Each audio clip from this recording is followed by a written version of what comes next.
We have a lot of rules that we've learned. First of all, anything to the 0 power is 1.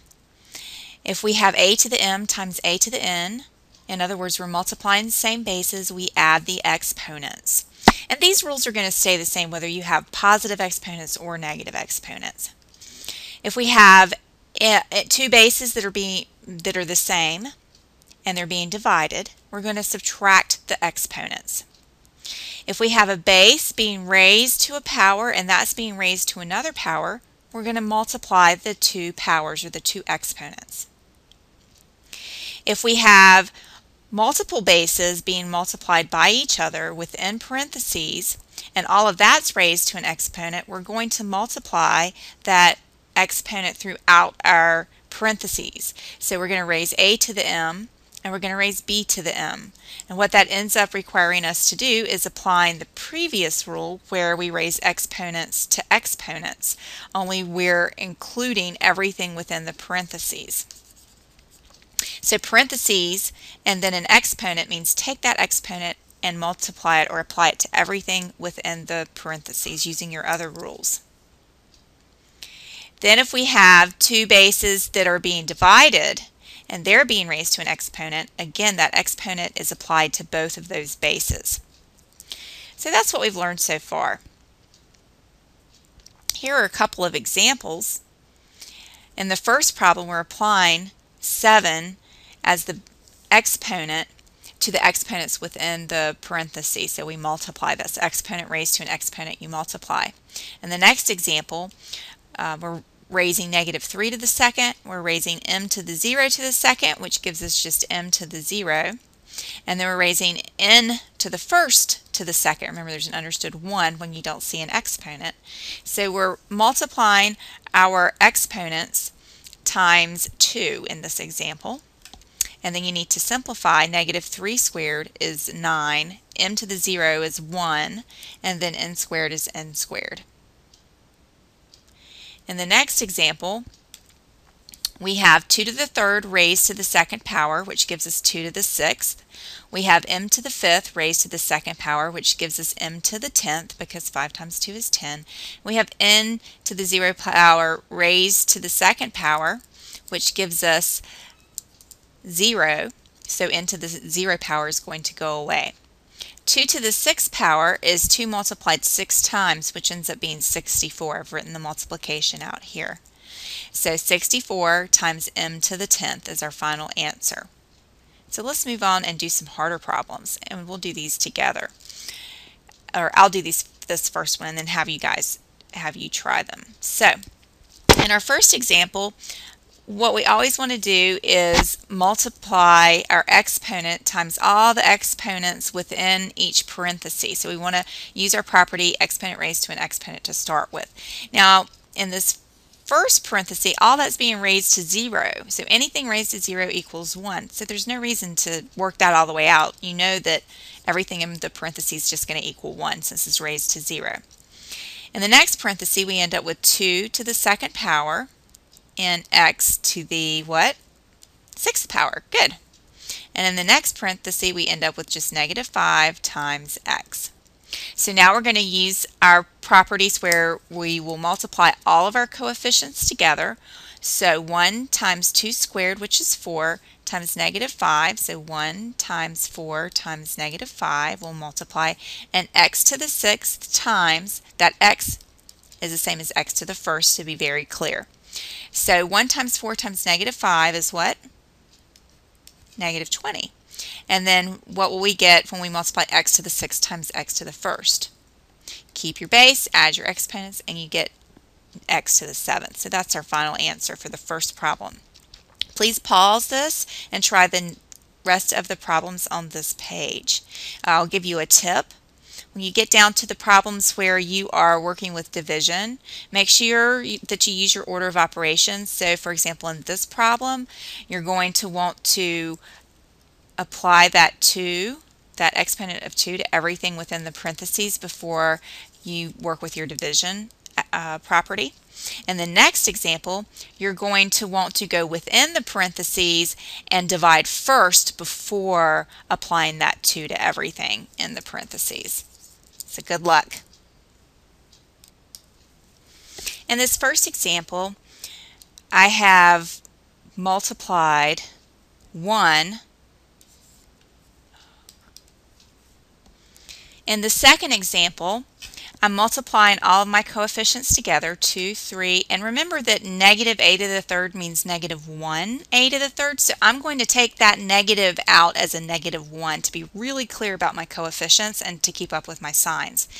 Then I'm going to multiply all my bases, so a to the fourth times a to the 0 times a to the third. So 2 times 3 times negative 1 is negative 6, and 4 plus 0 plus 3 gives me 7 for my exponent on a. And that's my final answer, negative 6a to the 7th. In the next problem, again, I'm going to take my negative m and make it negative 1m so that I can clearly see that negative 1 is my coefficient on my first parentheses, and negative 1 is the coefficient in the second parentheses. So I'm going to multiply those two coefficients, negative 1 times negative 1. I'm going to multiply same bases, m to the fourth times m to the 0. And then n, remember n is the same as n to the first. So I'm going to multiply n to the first times n to the fifth. Negative 1 times negative 1 is just positive 1. I don't need to include that with multiplication because anything times 1 is itself. Add my exponents, 4 times plus 0 is 4, and then 1 plus 5 is 6. So I end up with m to the fourth times n to the sixth. In my next problem, I'm going to take negative 6 to the second power. Then I'm going to take m to the fourth to the second power, which means I have to multiply to get 8. Then I'm going to take n to the first to the second power, so I multiply 1 times 2 to get 2 as my exponent on n. In the denominator, everything stays as is. Now I need to simplify the negative 6 squared, which gives me positive 36, and then everything else stays the same, and I can simplify. 36 divided by 4 equals 9. M to the 8th divided by m squared, I subtract my exponents since I'm dividing same bases, and I get m to the 6th. N squared divided by n squared, they just cancel to equal 1, or 2 minus 2 is 0, and anything to the 0 power is 1. So 9m to the 6th is my final answer. In the next problem, again, I'm going to work with any negative bases as a negative 1 times the base to help me stay very, very clear with my signs. So I end up with negative 1 x squared y to the fourth after I subtract my exponents. Remember, there's a 1, understood 1 on the x in the denominator, and so 3 minus 1 is 2, so that's how I get x squared. 4 minus 0 is 4, so that's how I get y to the fourth in the numerator. And I'm left with 4 in the denominator after I finish working with my same bases. So now in the next step I need to apply my exponent too. So we're working with order of operations here. We divided first because we were working within the parentheses. So negative 1 squared, and then x to the fourth because 2 times 2 is 4, and then y to the 8th because 4 times 2 is 8, and the denominator is going to be 4 squared. So I need to make sure to apply my square to the denominator as well, which is going to make my denominator 16.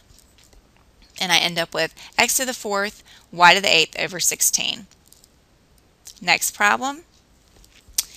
We have a division problem within parentheses, so we want to work within parentheses first. Therefore, I'm going to divide. And negative 12 divided by 6 is negative 2. So I end up with negative 2. Then x squared divided by x squared is x to the 0, or they just cancel each other out to equal 1. And y to the fourth divided by y to the first, we're going to subtract the 4 minus 1 to get y to the third. Now we're going to raise all of this to the third power. So we end up with negative 2 to the third. Remember to keep that negative 2 in parentheses until we apply the exponent. That's really important. So negative 2 to the third is negative 8. X to the 0 goes away because anything to the 0 power equals 1. And then we have y to the 9th. So our answer is negative x, negative 8, y to the 9th. So that's a review of all the different properties we've learned and combining them together. Now let's look at what we know about working with exponents, the basic understanding. This is a review from when we started with exponents, and today we're talking about negative exponents. So let's see if we can understand what happens with negative exponents.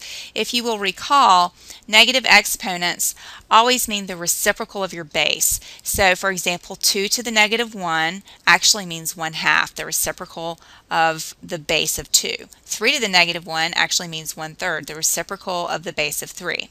And then as we increase our exponents, we end up multiplying by that reciprocal however many times the exponent tells us to. So 2 to the negative second means that we're going to take 1/2 and multiply it 2 times. 3 to the negative second means we're going to take 1/3 and multiply it 2 times. 2 to the negative third means we're going to take 1/2 and multiply it 3 times. And 3 to the negative third means we're going to take 1/3 and multiply it 3 times. So our rule for negative exponents is anything to the negative power equals the reciprocal of that to the positive power. So let's look at some examples. So 3 to the negative second means the same as 1 over 3 to the positive second, and then we can multiply that out to get 1/9. So 4 to the negative second, what do you think that means? If you think it means 1 over 4 to the positive second, you're correct, which is what? 1/16. So take a minute, and I'd like you to complete the next 2 problems and then unpause the video. You should have 1 over 5 to the third for 5 to the negative 3. They mean the same thing, and that equals 1 over 125. And then x to the negative third means 1 over x to the positive third. The next 2 problems are just a little bit trickier. You have to keep in mind that x to the negative fifth here, the negative 5 exponent only applies to the number on the left of it. It only applies to the number it's right after. So 3 is actually the same as 3 over 1, whereas x to the negative fifth means 1 over x to the fifth. So simplified, this actually is, simplified means we have to write it with positive exponents. This actually means 3 over x to the positive fifth. So what do you think this next problem will equal? 6 is 6 over 1. Y to the negative 7th, what does that equal? 1 over y to the positive 7th. So 6 times 1 is what? And 1 times y to the 7th is what? So 6y to the negative 7th equals 6 over y to the positive 7th. And you can write the answer. You don't have to write this in between. So just as a to the negative m equals 1 over a to the positive m, 1 over a to the negative m would equal a to the m. So anytime you see a negative exponent, it means inverse. Well, if I have it in the denominator, the inverse is going to be meaning to take the base and put it in the numerator and make that exponent positive. So keep in mind that a to the m is the same as a to the m over 1. A to the negative m means 1 over a to the positive m, because a to the negative m means a to the negative m over 1. So you're flipping these upside down. You're writing the reciprocal and making the exponent positive when it starts out negative. A negative exponent means reciprocal. It does not mean a negative value. So for example, 1 over 3 to the negative third, that means 3 to the positive third, which is 27. That is not a negative value.